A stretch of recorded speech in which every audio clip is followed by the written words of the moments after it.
Good morning, metalheads of the internet, and welcome to a brand new episode of the Metal Meltdown. Today we are talking about the latest studio album from Within Destruction entitled Animetal. Also, I'm drinking tonight because it's Friday and I successfully survived jury duty. Hooray! Also, whoever plans jury duty stuff in Toronto hates autistic people. Like, with a passion. What a slow, agonizing, agitating experience. God damn, I'm getting off topic. Within Destruction, Animetal. This is the 6th full-length studio album from this Slovenian deathcore crew. They've been kicking around for like 13, 14 years or so. That being said, I first came to know of them in 2020 with the release of their 4th full-length studio album, Yokai, which I was not a big fan of. I did not enjoy that album.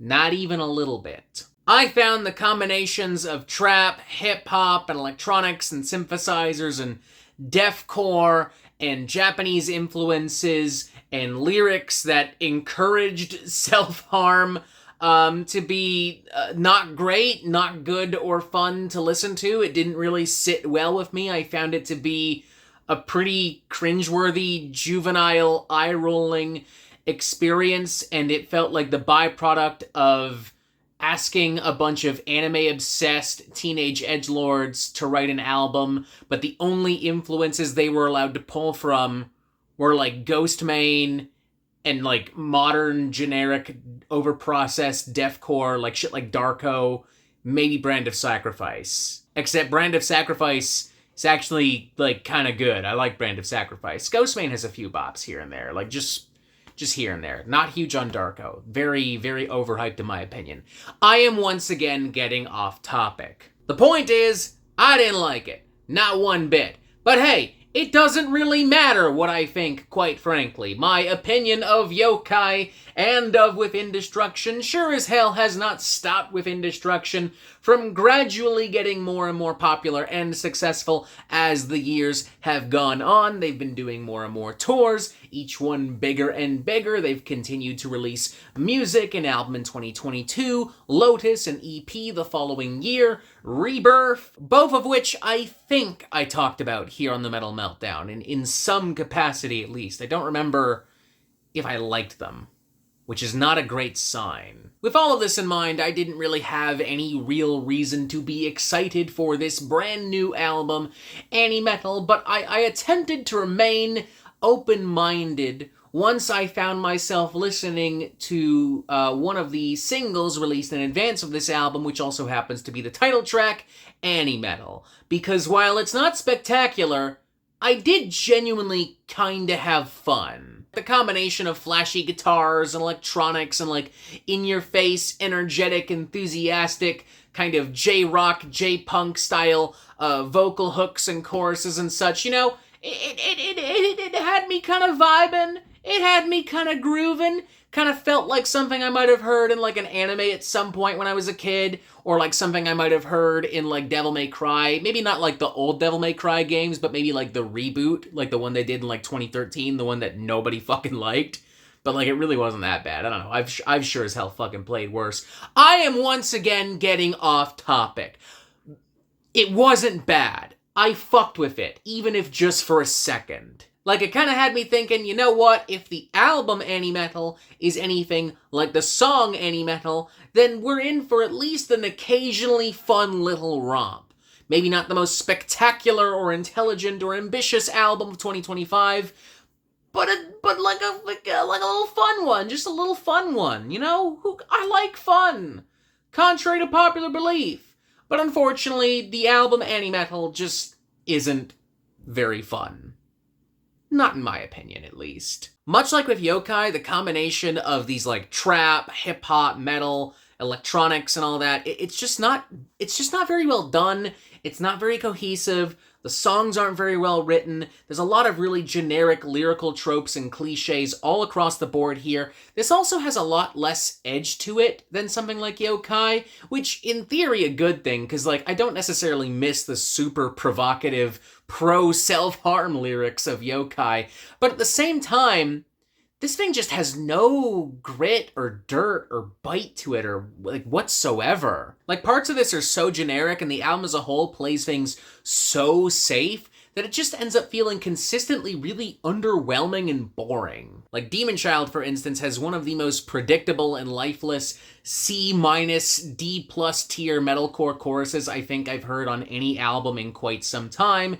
It's also got all of these like messy synths and kind of like techno bits and pieces that are just really bland and really forgettable, and like Within Destruction is trying so hard to hype you up all throughout the song like, I'm fucked up, I'm insane, get ready, shit's about to get wild, and there's like a really stereotypical bleh leading into a very stereotypical kind of electronicore breakdown. Then there's Kanashibari, which tries really hard to be way more creepy, way more ominous, way more scary and like dangerous sounding and feeling, but it just falls flat on its face. Like the combination of these darker riffs and these noisy patches and textures of like mumbly raps and Marilyn Manson-esque whispered screams, all kind of like centered around yet another really lifeless, predictable metalcore chorus, just did fucking nothing for me. Not only did it not creep me out as intended or make me go like, oh wow, what's happening?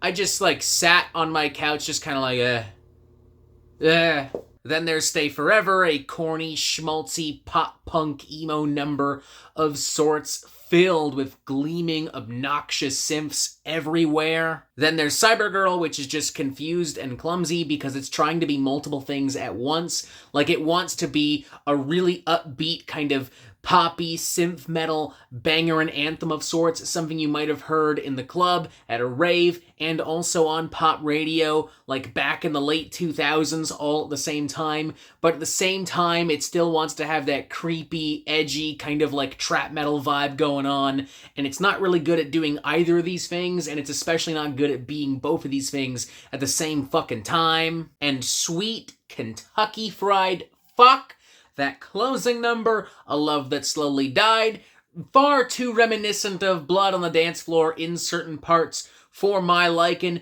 Give me fucking Vietnam-esque fucking flashbacks here and there. I've got fucking PTSD. Not a fan. Not feeling it. Fuck that shit. We are not going back to that. Cuts like Hide and Seek, Bitter Embrace, Torment aren't really that bad. I like some of the angsty nu metal energies here, and there are some erratic, jagged beats and riffs here and there that wake me up, even if just for a moment, but these sporadic little moments are just not enough to keep me invested. Definitely not enough for me to say that, like, I enjoyed this album and that I really felt I got something out of it. Just not a great album at all. In fact, I'd argue a bad album. In fact, I'd argue maybe even a terrible album. I'm feeling a 1 out of 5. I really do not like this album. One of the worst things I think I've heard in 2025 thus far. And out of everything I've heard from Within Destruction, I'm tempted to say this is their worst album yet. There's no doubt in my mind that this album will have its fans. People will be drawn to it because of the anime imagery and the lyricism. People will be drawn to it because Within Destruction is just a popular band right now within modern metalcore and deathcore.